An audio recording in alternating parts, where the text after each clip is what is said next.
بات کرنی تھی تم سے۔ مہد نے ثانیہ بعد اہل کو مخاطب کیا۔ میں بن جاتا ہوں نا آپ کے سلطان میر کا بیٹا؟ مہد نے آنکھ ونک کی۔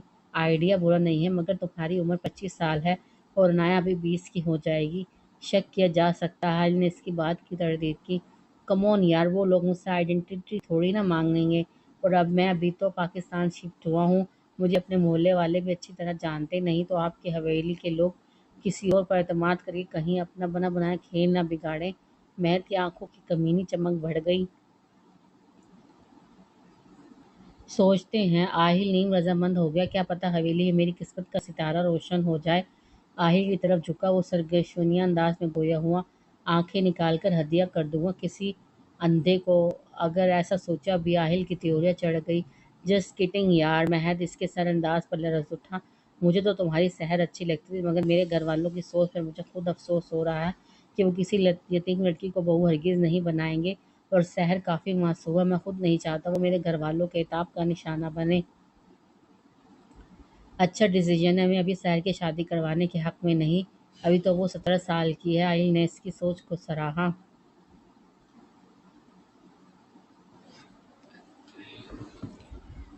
شام کو وہ حویلی پہنچا، فریش ہو کر نیچے آیا تو حدید اور اذلان کو محو انتظار پایا۔ حدید تم ریڈی ہو نا؟ آہل اس کے ساتھ صوفے پر بیٹھ گیا۔ جی بس بابا کو آنے دو، رپورٹ میں نے کافی تگ و دود کے بعد لا کر لاکر سے نکال لی ہے۔ حدید نے اس کے کان میں سرگوشی کی۔ رات کے کھانے کا دور چلا تو سب سے پہلے حدید ٹیشو سے ہاتھ صاف کر کے اٹھا، روم کی طرف قدم بڑھا دیے۔ اذلان اور آہل نے آنے والے دھماکے کے لیے خود کو تیار کیا۔ کچھ لمحے گزر جانے کے بعد حدید کی واپسی ہوئی تو اس کے ہاتھ میں فائل دیکھ کر سلطان میر کو کچھ انہونی کا احساس ہوا۔ حدید کسی کو بھی مخاطب کیے بغیر سیدھا سلطان میر کے قریب آیا اور فائل اس کے سامنے میز پر پٹک دیا۔ آپ ذرا روشنی ڈالیے، اس فائل کے اندر کیا ہے؟ سلگا دینے والی آواز میں سلطان میر سے مخاطب ہوا۔ کیا ہے؟ مجھے کیا پتا، تو تم لے کر آئے ہو تو تمہیں معلوم ہوگا، اٹک اٹک کر کہتے سلطان میر نے پانی کا گلاس لبوں سے لگایا۔ میں لے کر آیا ہوں مگر یہ مجھے اپنے کاغذات ڈھونڈتے وقت آپ کی الماری سے ملے۔ حدید کی بھسم کرتی نگاہیں اپنے چہرے پر مرکوز دیکھ کر اس کے وجود میں سنسنی دوڑ گئی۔ چلو آپ کو بتانے میں شرم محسوس ہوگی تو میں سب کو بتا دیتا ہوں کہ اس فائل کے اندر آپ کی عیاشی کے نتائج موجود ہیں۔ حدید نے لفافے کے اندر ہاتھ ڈال کر ایک پیپر نکالا۔ حدید ایاز میر کے ہانپتے ہوئے اسے روکنے کی کوشش کی۔ اوہ، تو اس کا مطلب ہے آپ پہلے سے ہی سب جانتے ہیں اور ان کو آپ کی ہی پشت پناہی حاصل ہے۔ آپ ان کی غلیظ حرکتوں پر اسے حوصلہ دے کر ان کو شہد دیتے رہے۔ زہر خند نظر ایاز میر پر اچھالتا پیپر کھولنے لگا۔ کس کی عزت کے پرخچے اڑا کر یہ بچہ پیدا کیا ہے آپ نے؟ کہاں گئی اس بچے کی ماں جس کو آپ نے اپنی درندگی اور حسن کا نشانہ بنایا؟ ایک بار بھی آپ کو ہمارا خیال نہیں آیا؟ کیا قصور تھا میری ماں کا، بتائیے مجھے۔ حدید زخمی شیر کی طرح پھنکارا۔ میں کسی کو جواب دینے کا پابند نہیں ہوں۔ سلطان میر سپون ٹیبل پر پٹک کر کھڑا ہوا۔ سوال کون بے وقوف کر رہا ہے بابا سرکار، حساب مانگ رہا ہوں میں۔ کیا چاہیے تھا آپ کو جو میری ماں نہیں دے سکی؟ کس چیز کی تلاش میں آپ نے گناہ کی دہلیز پار کی؟ آپ کی یہ آپ کی بیٹی، کسی کو اپنی بھوک کا شکار بنانے سے پہلے ایک بار بھی اس کے بارے میں نہیں سوچا کہ باپ اپنی جوانی کے اعمال سے بیٹیوں کے نصیب لکھتا ہے؟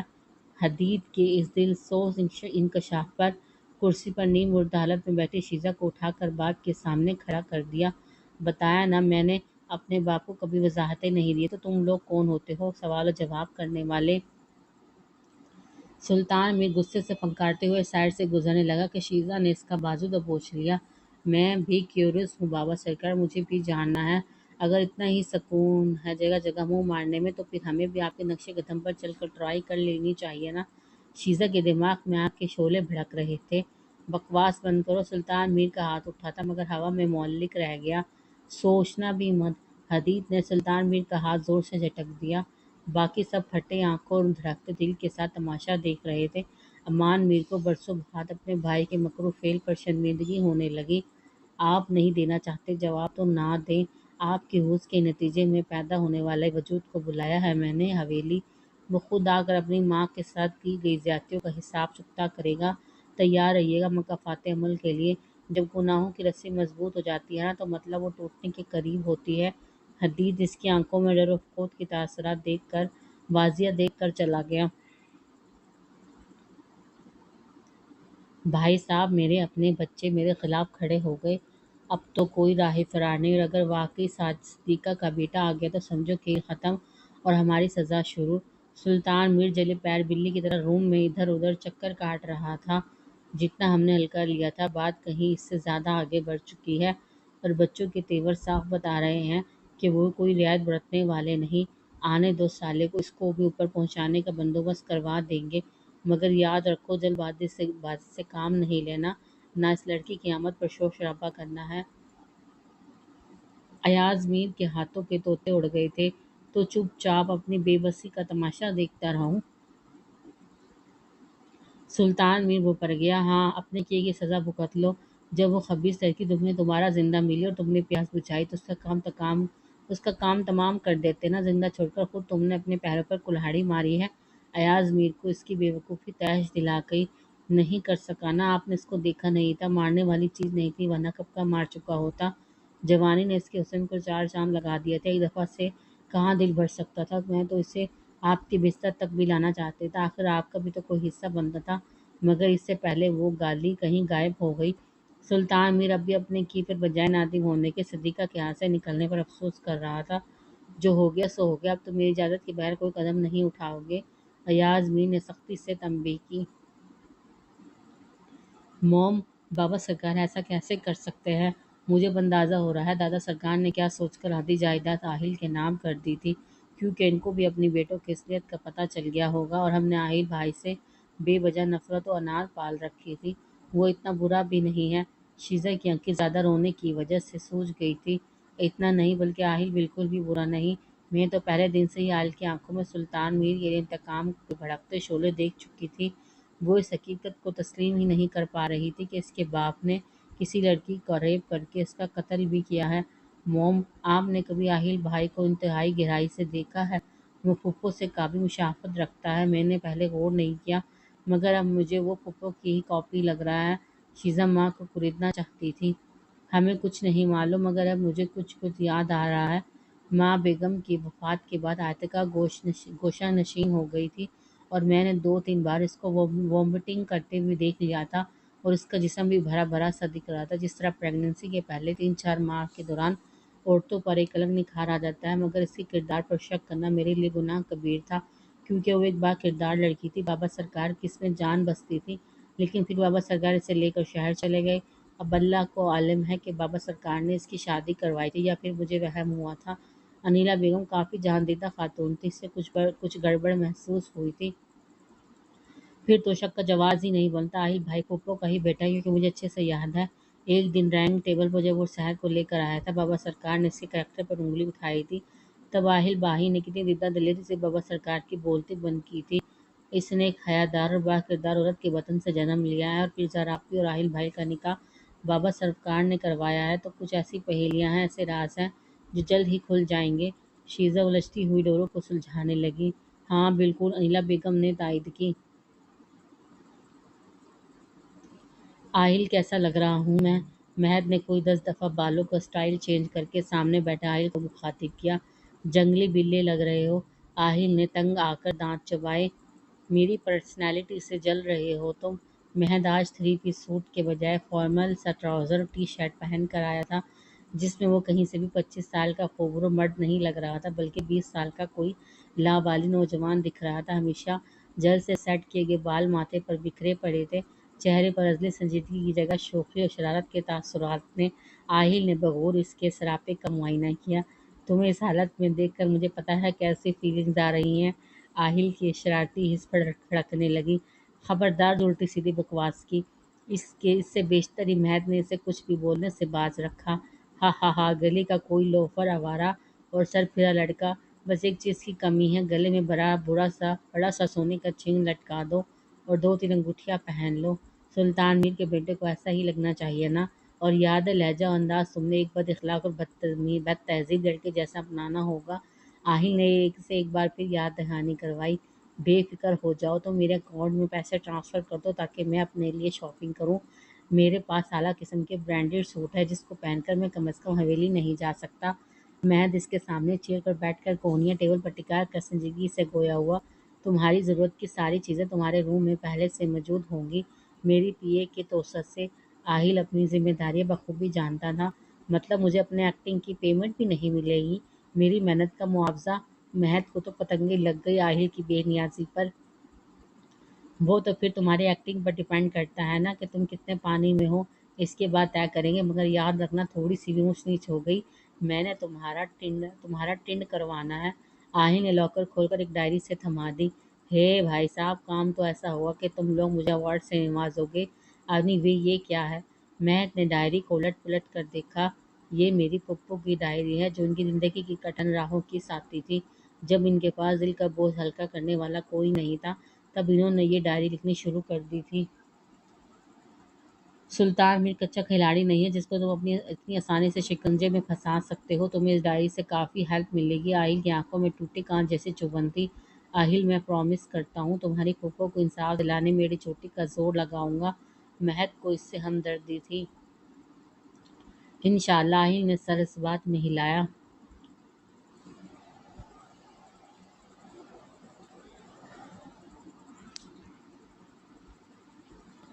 کون ہو تم لوگ؟ یہ کون سا طریقہ ہے شریفوں کے کون ہو تم؟ یہ کون سا طریقہ ہے شریفوں کے گھر میں اس طرح بے شرموں جیسے حلیے میں گھسنے کا؟ اور یہ سیکورٹی والے کوئی نشہ کر کے سوئے ہے کیا؟ سلطان میر اور ایاز میر رات گئے حویلی کی بیٹھک میں بیٹھ کر باہم گت جوڑ کر رہے تھے، اور ابھی تھوڑی دیر قبل ہی فری ہو کر حویلی کے اندر داخل ہوئے کہ ہال کے دروازے پر کسی سے زوردار تصادم ہوا۔ سامنے نشے میں دھت سرخ ڈوروں والی آنکھیں، کھلا گریبان جس سے سونے کی موٹی چین نظر آ رہی تھی، ہاتھ میں شراب کی بوتل پکڑے ہوئے شخص سے ٹکرا ہوا۔ آپ کی اطلاع کے لیے عرض ہے کہ میں شریف بندہ بالکل بھی نہیں۔ سلطان میر کی طرف دیکھ کر ٹک ٹک کر بول کر خباثت سے آنکھ کا کونا دبا کر بوتل کو منہ سے لگایا۔ سلطان میر کا منو خون جلا گیا۔ نکلو یہاں سے فوراً! سلطان میر نے اسے بازو سے پکڑ کر باہر کی طرف دھکا دیا کہ دو مضبوط ہاتھوں نے اسے بروقت گرنے سے بچایا۔ سنبھل کے! حدید نے اسے سیدھا کھڑا کیا، مگر زیادہ شراب پینے کی وجہ سے اس کے قدم لڑکھڑا رہے تھے۔ یہ آپ کا بیٹا ہے؟ مل لیا نا، حرام رشتے سے پیدا ہونے والے بچوں میں تہذیب و اخلاق کی کمی ہوتی ہے۔ اب باپ کا پتہ نہیں ہوتا، لوگ ناجائز کہہ کر دودھ کاٹتے ہیں۔ کوئی اس کی ماں پر بدکاری کا ٹھپا لگواتے ہیں تو پھر ایسے بچے جنم لیتے ہیں۔ ویسے بھی لوگ کہتے ہیں عادتیں نسلوں کا پتہ دیتی ہیں، باپ کی عیاشی کا کچھ اثر خون میں تو شامل ہوگا، شاید حویلی میں رہ کر سدھر جائے۔ حدید نے اس کے ہاتھ سے بوتل لینے کی کوشش کی جس کو اس نے اپنے پیچھے چھپا لیا۔ یہ میرا بیٹا نہیں ہو سکتا، میں نے کبھی اس حرام مشروب کو ہاتھ تک نہیں لگایا۔ سلطان میر نے ایک تنفر بھری نظر سامنے کھڑی لڑکر پر ڈالی۔ ہاں بالکل، تم تو صرف معصوم عورتوں کو چھوتے ہو نا، وہ تو حلال ہوتی ہے، ہا ہا ہا۔ مہک کی آنکھوں میں کمینگی کے اثرات ابھرے۔ میں مان ہی نہیں سکتا کہ تم میرے بیٹے ہو۔ سلطان میر بغور مہک کے چہرے کو کھوجتی نگاہوں سے دیکھ رہا تھا۔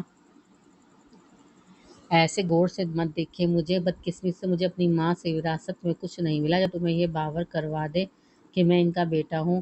مہر نے ایک جھٹکے سے اسے خالص سے نکال کر حقیقت کی دنیا میں پٹخ دیا۔ سلطان میر بھڑک کر اس کے پاس آنے لگا، کان کے نیچے دو تین جھڑ دے، مگر ایاز میر نے اسے روک لیا۔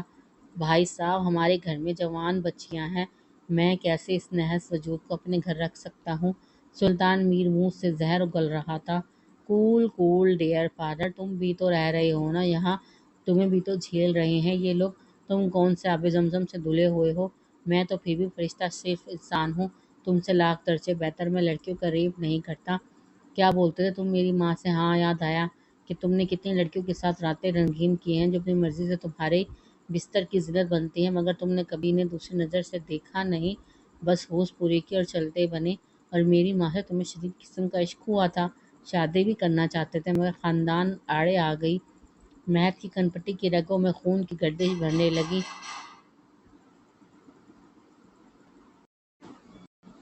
کل رات وہ جس وقت صدیقہ کی ڈائری پڑھ رہا تھا وہ اذیت کے انتہاؤں پر تھا۔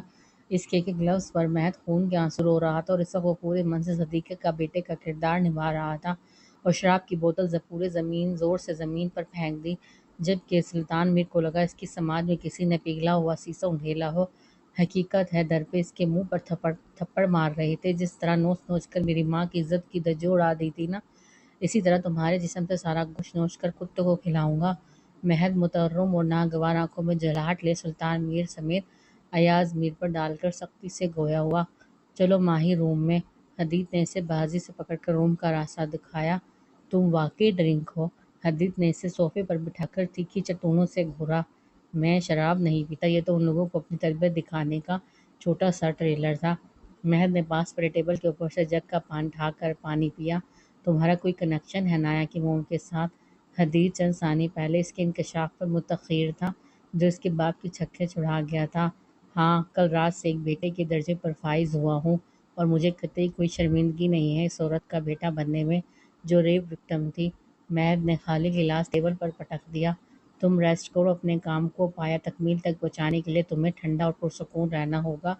حدید اس کا کندھا سہلا کر چلا گیا، اور راحیل تو پہلے سے ہی پوری ذمہ داری سے سونپ کر خود کو بریء ذمہ قرار دے چکے تھے۔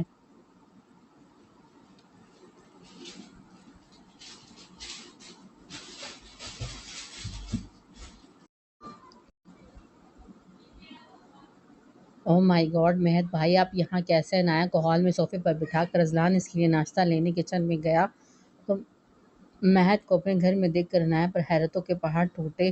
ہائے صدقے بھائی کے، کسی نے آپ کو بتایا نہیں؟ میں یہاں صدیقہ کا بیٹا بن کر آیا ہوں تمہارے حصے کا ادھورا کام مکمل کرنے۔ مہر نے بے تکلفی سے اس کے پاس بیٹھ کر اس کی چھوٹی سی ناک کو ٹچ کیا۔ بتایا تھا اذلان نے، لیکن آپ کا نہیں بولا تھا کہ آپ آئیں گے۔ عنایہ نے تشکرانہ نظروں سے اسے دیکھا۔ السلام علیکم اینڈ گڈ مارننگ۔ شیزہ بوجھل اعصاب کے ساتھ بالوں کا رف سا جوڑا بنا کر عنایہ کے قریب آئی اور اس کے گال پر پیار کیا، تو اس کے پاس بے تکلفی سے بیٹھے انجان شخص کو دیکھ کر اس نے جلدی سے گلے میں دوپٹہ سر اور شانوں پر پھیلایا۔ My self مہد۔ مہد کھڑے ہو کر پلک جھپکائے بغیر حسن کی اس دیکھے کو سر تا پاؤں جائزہ لینے میں محو ہو گیا۔ ہیلو مہد، تم ملے ان سے؟ یہ تمہاری بہن ہے شیزہ۔ ابھی کچھ دیر اور شیزہ کو اپنی آنکھوں کے رستے دل میں اتار رہا تھا کہ اپنے کندھے پر زور کا دباؤ محسوس کر کے وہ گڑبڑایا۔ بھائی! شیزہ کی لب بے آواز ہلے۔ سامنے کھڑے 6 فٹ کے خوبصورت اور وجیہہ نقوش والے شخص کو دیکھ کر اس کی دھڑکنوں کا سارا نظام دھڑم بھرم ہو گیا۔ خوبصورت سلکی بال ماتھے پر بکھرے ہوئے تھے، شرٹ کے اوپر 3 بٹن کھلے ہوئے تھے جس میں سونے کی موٹی سی چین بھلی لگ رہی تھی۔ مٹی کا مادھو بن کر وہ اس بالکل انگریزی لک والے شخص کو تک رہی تھی، جبکہ بہن لفظ پر اس کے منہ کے زاویے بگڑتے دیکھ کر شیزہ کی ہنسی چھوٹ گئی۔ آہل بھائی، کسی سرکس سے اٹھا کر لگائے ہیں کہ آپ لوگ انہیں؟ شیزہ آواز یکجا کر کے اپنی کیفیت پر قابو پا کر شرارت سے گویا ہوئی۔ ہاں، سرکس میں موجود ہاتھی بیمار ہوا تو اس کی جگہ انہیں کچھ وقت کے لیے لوگوں کو انٹرٹین کرنے کے لیے بٹھایا تھا۔ اذلان نے پیچھے سے آ کر مہد کی پشت کو سہلایا۔ اپنے اس قطر تذلیل پر وہ دانت پیستے رہ گیا۔ عنایہ، تم جلدی ناشتہ کر لو، پھر چیک اپ کے لیے جانا ہے۔ اذلان نے اس کا دھیان ناشتے کی طرف مبذول کروایا، جبکہ مہر ترچھی نظر شیزہ پر ڈال کر کچن کی طرف بڑھ گیا۔ السلام علیکم بیوٹیفل لیڈیز، کچھ کھانے کو ملے گا؟ کچن میں داخل ہو کر وہ بے تکلفی سے ناشتہ کرتی صوبی بیگم اور انیلا بیگم پر سلامتی بھیج کر کہیں سے بھی رات والا بدتمیز مہد نہیں لگا۔ وعلیکم السلام بیٹا، تم بیٹھو وہاں ٹیبل پر، تمہیں ناشتہ دیتی ہوں۔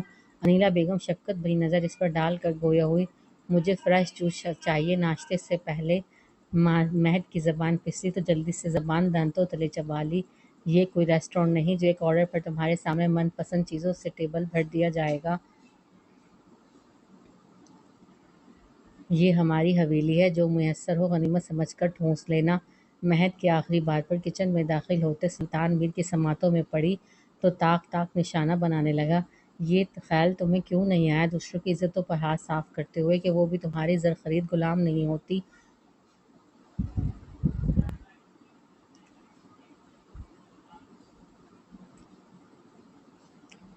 جو بھوکے شیر کی طرح جھپٹ کر اپنی خوراک بناتے، مجھے بھی تمہاری طرح چھین کر کھانے کی عادت ہے۔ براہ راست چوٹ پر مہد کان نہ دھرتے ہوئے آہستہ آہستہ انگلیوں سے ٹیبل کو بجا کر سیٹی بجا کر کوئی دھن گا کر سلطان میر کے غصے کو ہوا دے رہا تھا۔ یہ لو بیٹا، آرام سے پی لو۔ انیلا بیگم نے اس کے سامنے فریش جوس کا گلاس رکھ کر اس کے گھنے بالوں میں انگلیاں پھیر لی تو مہد نے اس کا ہاتھ پکڑ کر آنکھوں سے لگایا۔ قسم سے اپنی ماں کی یاد دلا دی۔ اپنی حد میں رہو انیلا بیگم، اس کو سر پر چڑھانے کی ضرورت نہیں، 2 دن کا مہمان ہے۔ اپنی زوجہ کو اس طرح کسی آرے گہرے کی طرف داری کرتے ہوئے اس کا خون کھول اٹھا۔ میں کسی کے حکم کی پابند نہیں۔ ایک لفظ میں انیلا بیگم نے اس کو اس کے اوقات یاد دلا دی۔ واؤ، آپ تو شیرنی ہیں۔ عورتوں کو ایسا ہی دیدہ دلیری ہونا چاہیے جو بات بات پر کاٹنے کو دوڑے۔ تب ہی مرد کو اپنے چنگل میں پھنسا سکتی ہیں۔ مہد نے ایک نظر سلطان میر کے سلگتے اعصاب پر ڈال کر نخوت سے انکار بھرا۔ ویسے آپ کو برا نہ لگے تو میں آپ کو موم کہہ کر بلا سکتا ہوں۔ مہد نے گلاس خالی کر کے انیلا بیگم کے دونوں ہاتھوں کو پکڑ کر سنجیدگی سے استفسار کیا۔ بالکل۔ انیلا بیگم نے اس کے ماتھے پر بکھرے بال سمیٹ کر اس کے ماتھے پر لب رکھ دیے۔ مہد کا رویہ سلطان میر کی نسبت انیلا بیگم کے ساتھ کافی معظمانہ اور اخلاقیات سے مبرا تھا۔ اوکے، میں چلتا ہوں، کچھ کام ہے، ڈنر پر میرا ویٹ کیجیے گا، میں آپ کے ہاتھ سے کھانا کھاؤں گا آج۔ مہد اٹھ کر جانے لگا تو انیلا بیگم کے قریب آ کر کان میں سرگوشی کی۔ آئی ہوپ آپ کو میری یہ ایپیسوڈ پسند آئی ہوگی۔ مزید ایپیسوڈز کے لیے میرے چینل کو ضرور وزٹ کیجیے گا، لائک اینڈ شیئر کرنا نہ بھولیں، بیل آئیکن کو کمنٹس کرنا نہ بھولیں۔ Thank you.